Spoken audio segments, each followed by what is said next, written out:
Well, thank you very much, everyone, for joining me today. This is Opportunity Zones is an issue that has kind of stolen the show in especially commercial real estate the last couple of months, last year or so. So anyway, hopefully I'll be able to add a little bit of value, knowledge to what we know so far about Opportunity Zones.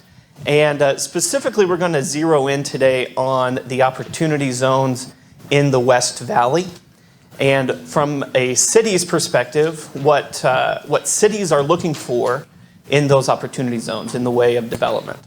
So please, as I start, just want to let you know, I'm here. I'm a resource for you. So if you want, I'm happy to come visit your different brokerage companies. If you have all-employee meetings, whatever that may look like. If there are a lot of questions about Opportunity Zones, I'm happy to come out and chat with your folks more about that. And also, hopefully, the takeaway from this is call me or call my colleagues in the different West Valley cities, and we are happy to get in the car with you, drive you around, and look at what's happening in our cities, both in our Opportunity Zones and not in our Opportunity Zones. And please look at the Economic Development Departments as partners in development as we move forward. So as I say that, I also have to put a disclaimer. I am not an attorney. I am not a financial advisor. I am not any of those types of things. And so today is information only. It is not legal advice or tax advice in any way. So please do not take any rash actions based on what I say today. Consult the appropriate professionals. All right, so we'll go ahead and get started. Just a little bit about myself. My wife and I, we have two little girls, a 10-year-old and a 6-year-old. This isn't a great picture, but does anybody know what's behind us in that picture? It's in the state, and it was the first of its kind in the state.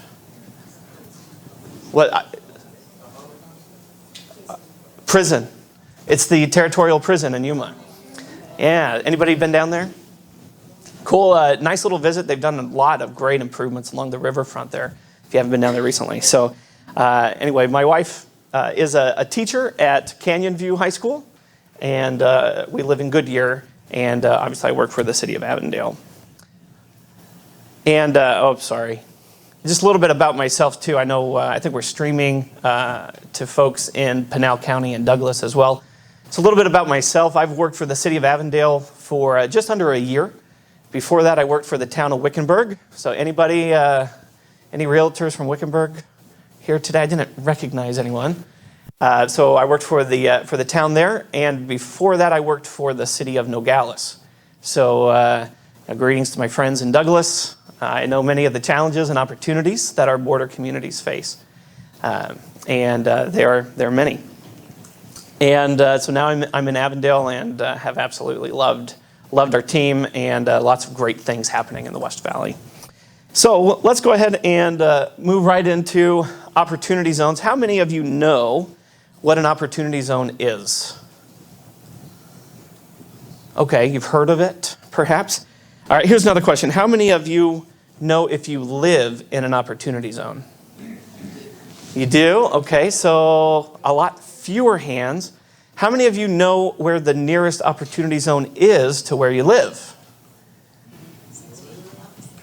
Okay, yeah, so we'll talk about some of them in the West Valley. All right, so a few hands, very good. So the Opportunity Zone legislation was passed in December 2017 in the federal tax overhaul, right? And unlike the entire piece of legislation that was passed, it was passed on a partisan level or basis. The Opportunity Zone bit of that legislation is a very bipartisan effort. And so if you talk to most of our representatives on either side of the aisle, support is very great for this legislation. And so no matter what side you sit on, really this is an all hands on deck type of effort here. And the goal of Opportunity Zone legislation is to increase investment in our low-income communities. So what was the process of getting an Opportunity Zone designated? So the states and the counties and some of the larger cities identified the census tracts that were low to moderate income, and then those moved forward. And I'll talk a little bit about that more of how the state did it in the next slide. But it could have been 25% of the state's qualifying census tracts. And so Arizona was one of the first states to have their opportunity zones submitted by the governor to the Treasury Department, and then Treasury certified those just over a year ago. So the opportunity zones are what they are at this point. They're not going to change, at least not in the foreseeable future. And also, so more along the lines of the goals of opportunity zones, just last week, the White House released its implementation plan for the White House Opportunity and Revitalization Council.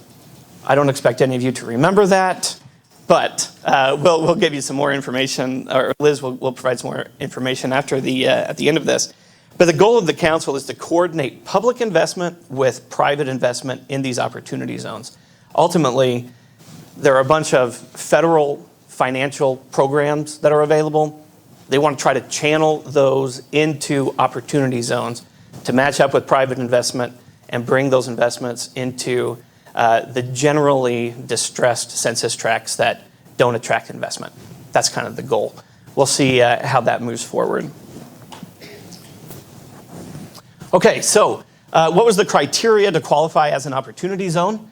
It needed to be a census tract that was 20% poverty rate, or the median household income was 80% of the median for the state or the MSA, whichever was higher. So states were allowed to also nominate up to 5% of the contiguous tracts. So say, for example, you have a census tract that qualifies, then there's a census tract adjacent to that did not qualify. That 5% of those tracts could have been nominated as opportunity zones. And so some of them were in the state. And so in the state we had just over 1,500 census tracts. Of those, 671 met the criteria, which means we were able to nominate 168 of those tracts, and up to 9 could be contiguous tracts. So 160 were put forward by the governor, with another 8 contiguous tracts, and every county in Arizona has at least one of these opportunity zones. Obviously, Maricopa County, having the largest population, we have a whole bunch of them here in the county. All right, so now we're going to get in, and I'm going to get a drink of water here real quick. We're going to get into what are the tax benefits. So hopefully I won't put you to sleep as we walk through this, but I'm going to walk through an example, and hopefully this makes sense to you. And I would recommend if you have a pen and paper, I don't have it on the slide, so we'll kind of walk through this. But there are 3 specific benefits of investing in an opportunity zone. Number 1 is temporary deferral of eligible gain. Okay, well, what does that mean? Let's say, for example, you sold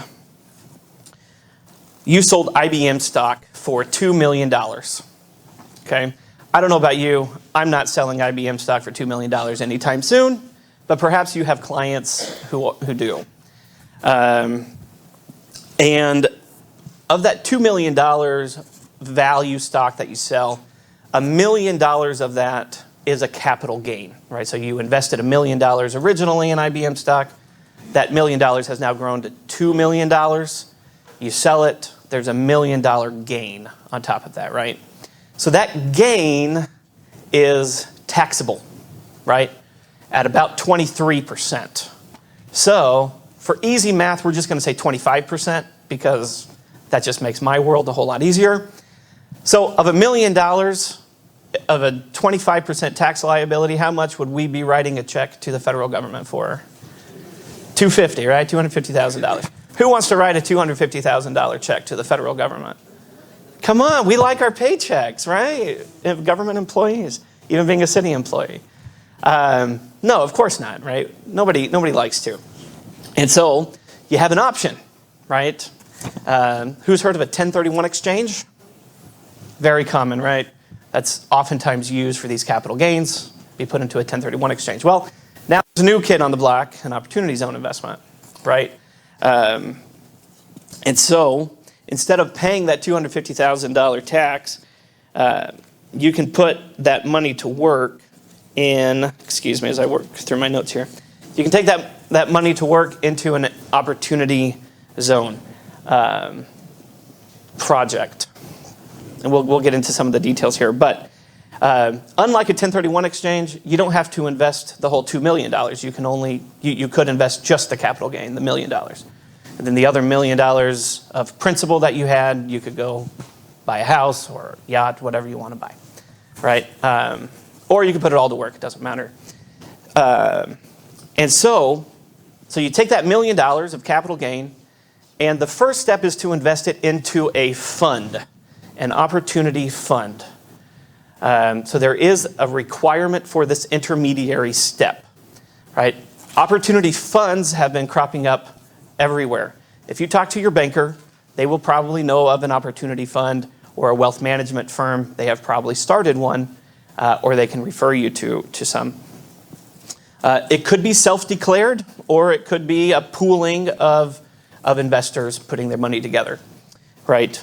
And then the opportunity fund invests that money into one of two things: either direct purchase of an opportunity zone business property, and it has to be sold to an unrelated person.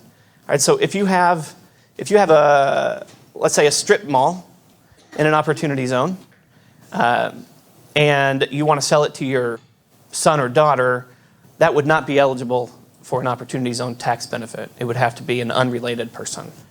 And so what does that look like? That probably looks like new real estate development or significant rehabilitations in opportunity zones. That's really the real estate play in opportunity zones here. The second type of investment that an opportunity fund can do is an equity investment in an opportunity zone business. So what does that look like? That's probably somebody who's opening a new business in an opportunity zone, or someone acquiring an existing business and relocating it to an opportunity zone. There's your play, right? Who are those businesses who need a tax benefit, who need to locate in an opportunity zone, right? So that's a play for you, potentially, as well as the large expansion of businesses already within opportunity zones. Yeah. How does that tie into the fund? So the fund is the one who will have to make the investment, whether an equity investment or a real estate investment. Yeah. And so then once the fund has invested in that opportunity zone real estate or business, it has to be substantially improved, which means generally 100 basis point improvement on the value of the property. All right, so say you come to Avondale and you buy an old strip center strip mall for let's say $500,000. You need to put another $500,000 into that property to increase the value 100 basis points. Right? Make sense? Right? So significant rehabilitation. Okay. There we go. So we've kind of worked through some of the details. Yes, got a hand in the back. The improvements, do they need to be out of the fund as well? Correct. Yeah. So the fund is the allocating party, right? So all of that's got to go through a fund.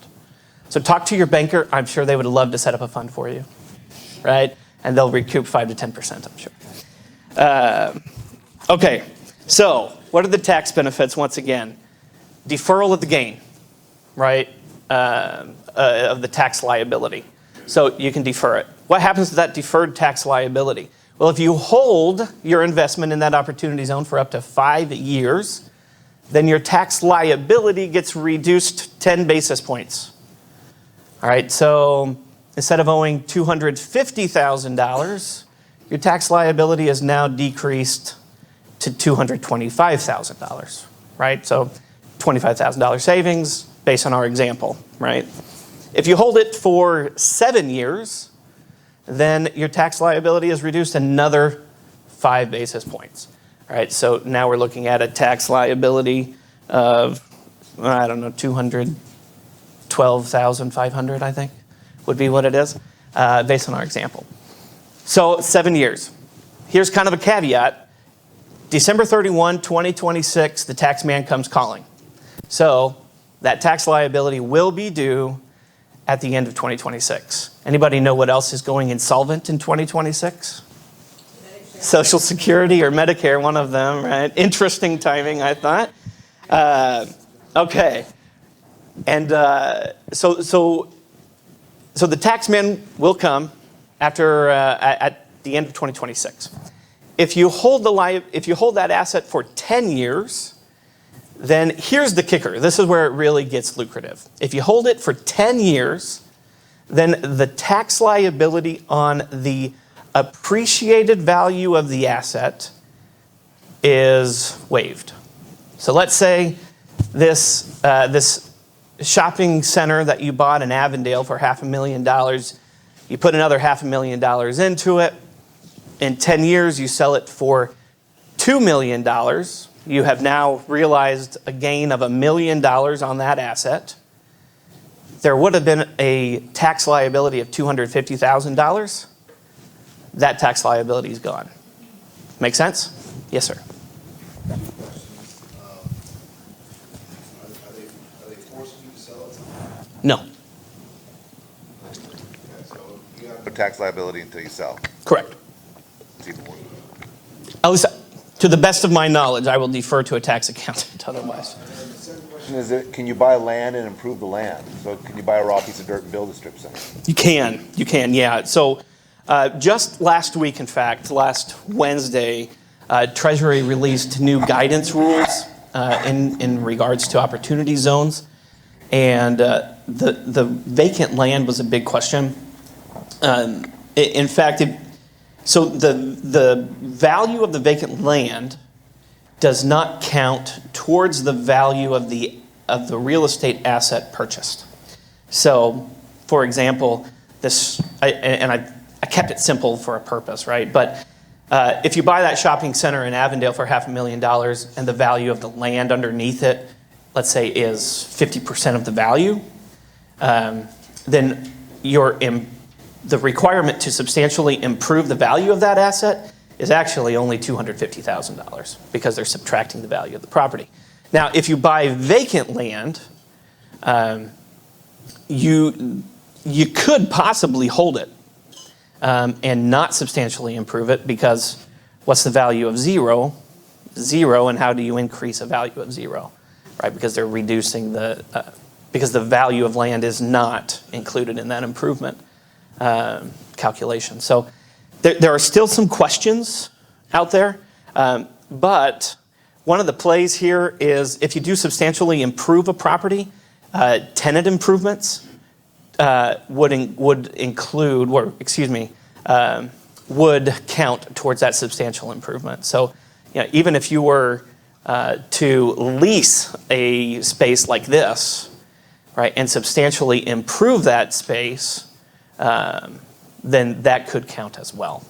So, yeah. To calculate the value of the land. I'm going to refer you to a tax accountant on that. I don't know. Sorry, it's not my. I don't know the calculations. Yeah, in the back.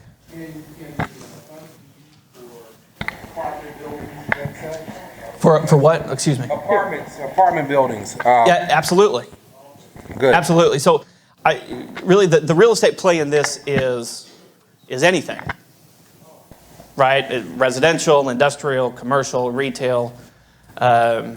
It's going to be hard to do single-family homes because you got to hold on to the asset, right? But if you do homes for rent, multifamily, apartment complexes. We just got back from another informational meeting, and he was saying that with the raw land, people were just saying, oh, I'll throw a doghouse on the land and it's improved, or I'll throw a flagpole on the land and it's improved. And they said, that's kind of you probably shouldn't be basing your investment off of that. I would say you so. want to probably have a plan, even with raw land, to do some sort of substantial improvement, an actual substantial improvement, rather than just a doghouse or a flagpole. Correct. Yeah, I agree. Okay, so we could what if this all day long. Once again, I would refer you to a tax accountant, and I got some more stuff to get through. So we're going to keep moving here, because I want to talk about what are the opportunity zones in the West Valley. I will go through these alphabetically. Just to let you know, I do not have information on Glendale, and I do not have information on Gila Bend. This is from a presentation, or from a forum that we held on February 28th. Unfortunately, those two cities did not participate, and so I don't have their information, but everybody else I do. And Avondale just happens to be first, so that's wonderful. So these are the 3 opportunity zones in Avondale. Anyone been to Costco in Avondale recently? I would imagine, oh, come on, there's got to be more than that. Come on, right? Or the Harkins. So that is in an opportunity zone. In fact, the main event, there's a whole bunch of land just adjacent to that main event, all in the opportunity zone. So that's one opportunity zone. So 99th Avenue to 107th Avenue, north of I-10 to Thomas Road. Second, yes. That is a terrific question. I would recommend, so I have some information on Avondale with me here. So come up to me, I can give you a flyer as well. You can go to the Arizona Commerce Authority, which is the economic development agency of the state. And they have this interactive map. You can look across all counties, across the whole state. Look for the big green blobs on the map. Zoom in, there are your opportunity zones, okay?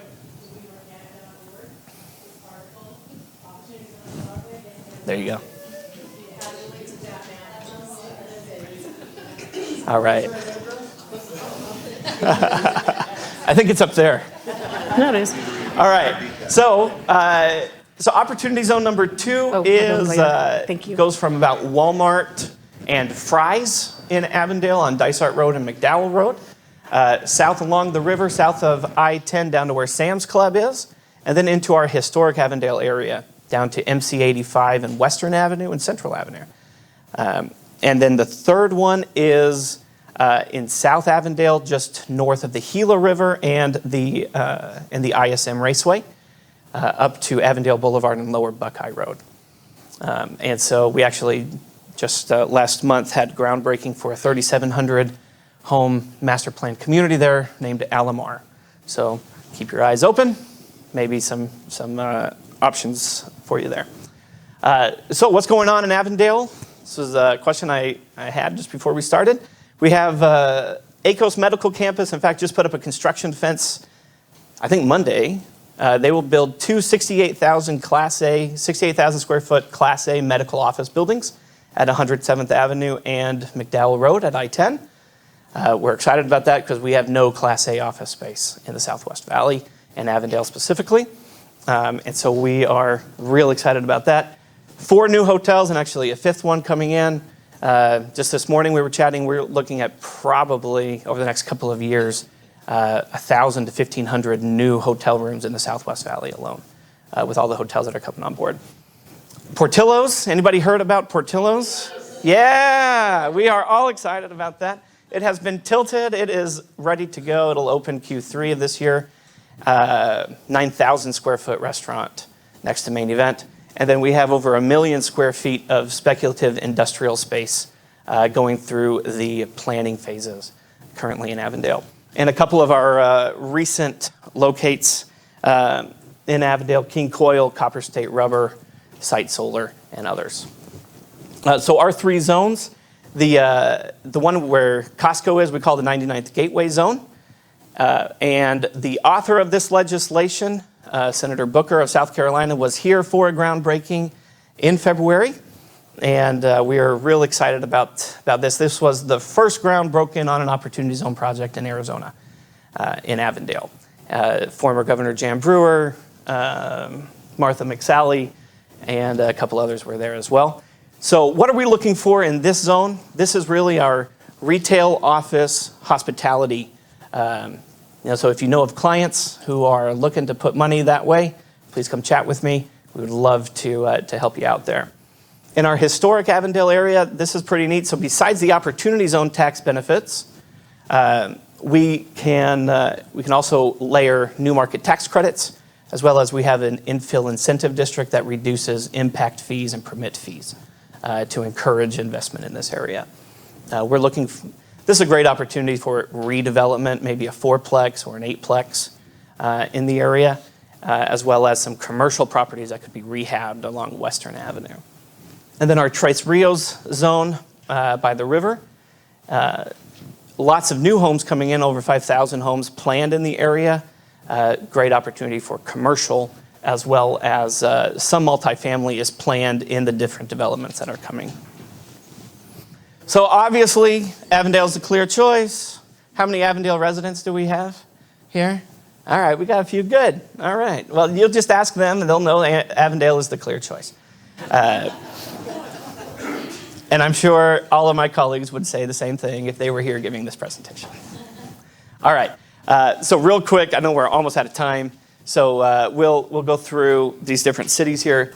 I think we all know about what's happening in Buckeye, 5th fastest growing city in the nation. Lots of new home permits being issued out there. So they have 2 zones, one at Watson Road and I-10 on the east side. Probably most of us have traveled through Watson Road area there. Lots of development opportunity, as well as along 85 and downtown Buckeye. So over 100+ square miles of Opportunity Zone land in Buckeye. I think if Buckeye has anything, it's land, right? So they got a whole bunch of it there. So please give my friends a call there. Dave Roderick, Susie Boyles, Tennille Hiller. Terrific team out in Buckeye, and they'll give you some more information about Opportunity Zones there.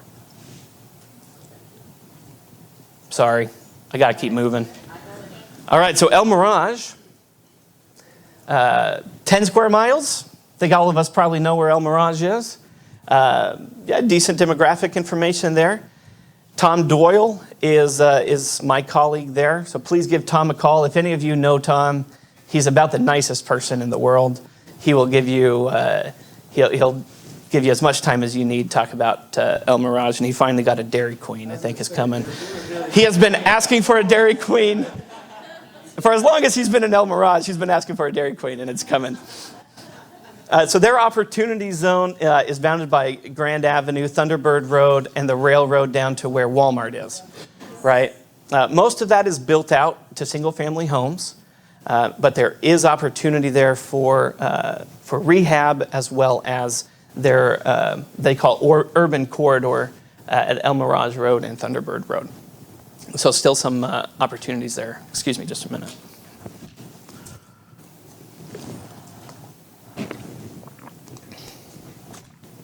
Thank you. All right. So then moving on to Goodyear. All right. Harry Paxton is the guy's name that you'd want to talk to in Goodyear. So their 2 opportunity zones are focused around the airport. Many of us have heard about Microsoft coming out here, building some data centers. There's lots of interest in industrial development in this area. But it's not just the industrial land around the airport. As you go a little further west out to what will be what is now Cotton Lane, the 303 extension, will be terrific opportunities there, residential, retail, and industrial there. But the Microsoft land is not in an opportunity zone, right? It's just south of MC 85. All right, Peoria, remind me, are we in Peoria right now? Okay, all right, so I better give a shout out, right? I love this slide. They call it Mr. Rogers' Neighborhood. 2 opportunity zones here along Grand Avenue, Peoria Avenue up to Grand Avenue area. Basically, they focused on 5 specific pieces of property, and they're Opportunity zone. Forgive me, you all will know these properties much better than I do. Is that a vacant big box? Right on the other side of the railroad tracks? That's what I thought. And so, great visibility, terrific traffic counts along this area, and they reimburse up to 50% of commercial revitalization. Forgive me, I don't know what that means, but it's probably something that's fairly lucrative. So worth pursuing. Give my colleague there, Kirsten Hall, a call. Kirsten's great. She's been around Peoria for a long time and knows the lay of the land there. Okay, City of Phoenix. I'm not even going to begin to touch the surface of this one. They have 42 certified zones. Surprise, surprise, right? Our focus is I-17 West, and so there are a few focus areas that they have here. Number one is the Metro Center, a terrific redevelopment opportunity. So if you have clients who are looking at putting money into a redevelopment project, what a great thing to have your name attached to. I think many of us can agree to that. So opportunity zones, just a whole slew of them along I-17 there. Grand Canyon University. Obviously, Grand Canyon University is the fastest growing private Christian university in the nation. Tremendous growth there. This is a great opportunity. There's lots of multifamily at play here, as well as supporting retail commercial development around the university. And then, of course, industrial development along Grand Avenue. And then the Loop 202 extension, the South Mountain Freeway, should be open by the end of the year.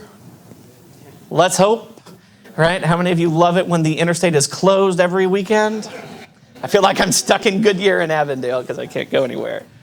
But this is 22, what my friends in Phoenix say, this is 22 miles of new highway development opportunity, right? I mean, you have the whole gamut of development of retail, residential, industrial. Lots and lots of industrial interest in this corridor. Lori Collins and Martin Perez are the people in the city of Phoenix to talk to. I'm happy to make an introduction to them if that's interesting to you. And they have some terrific programs to help make the development program easy. 2 more to go. I'm sorry, Liz, I'm going a little over time. Surprise. Their original town site is their opportunity zone, very similar to El Mirage. And they focused on 2 specific pieces of property. One is called Bel Mirage, located south of the incubator and the fire station. 3 acres for a multifamily or medical office opportunity. And then opportunity number 2, 3 acres adjacent to the city pool and senior center. This is a city-owned property. So if you want to go through that, there's some positives, but there are some negatives, obviously, in closing a deal with a city. But I think if you come with the right user, they'll try to make it happen for you, right? They're looking at a grocery store market or some type of family youth entertainment in that area.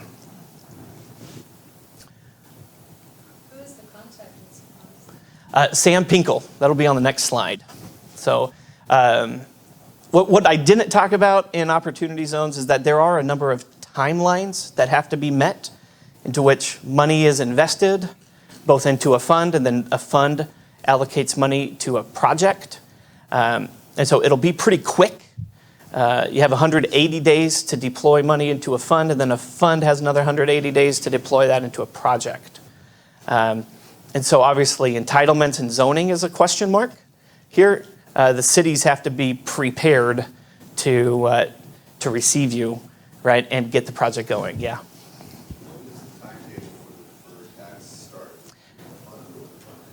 Yeah, so from the original taxpayer, the 180 days starts from when the taxpayer realizes the gain. You could realize, you could sell your stock in August, but not actually, it's not realize the gain, it's recognize the gain. So if you don't recognize it until your taxes are paid the following year in March or April, that's when that 180-day timeline starts. So now you put it into the fund. Correct. Is that when the five-year and 7-year Period starts. 10-year period. I don't know. Okay. Going to be real candid with you. Talk to your tax accountant. I'm sorry. Yes.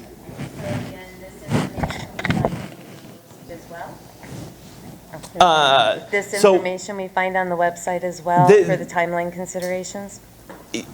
Yes. Maybe. I don't know what WeMAR has in regards to timelines. To the timelines, yes.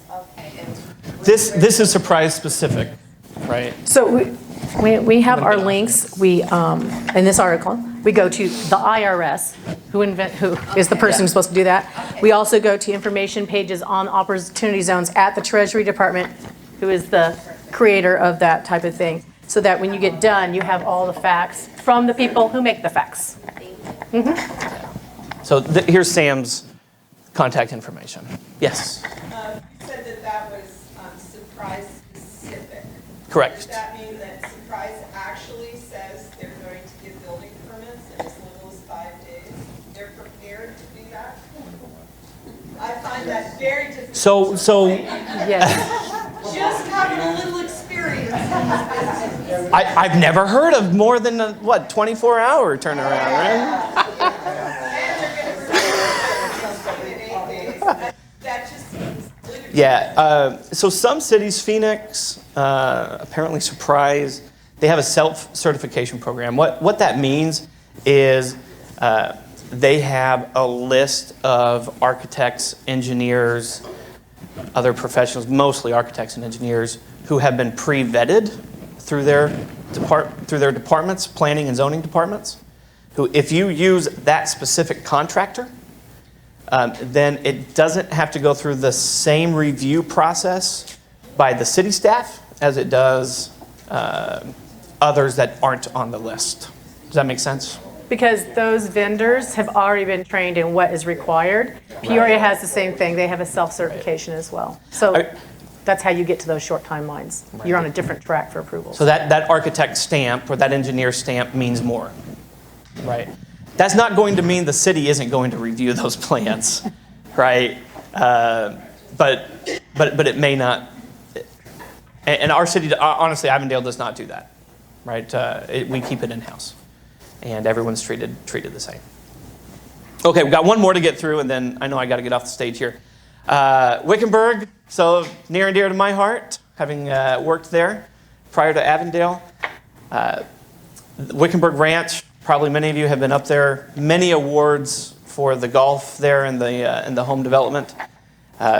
What you may or may not know, they're issuing 12 to 24 new home permits every month in Wickenburg. That is unheard of to what it was 5 years ago. They were issuing maybe half a dozen a year. So they've really, really grown exponentially up there. And it's not just in Wickenburg Ranch. It's starting to trickle down then into kind of Wickenburg proper. So they have an opportunity zone mostly in the historic downtown area, out to where Safeway is and up to the county line with Yavapai County. And so they have some city properties in the downtown area that the city owns that could be potential development, as well as others right around the highway. So the contacts there is Vince Lorifis is the city manager, and their economic development manager is Pamela Green.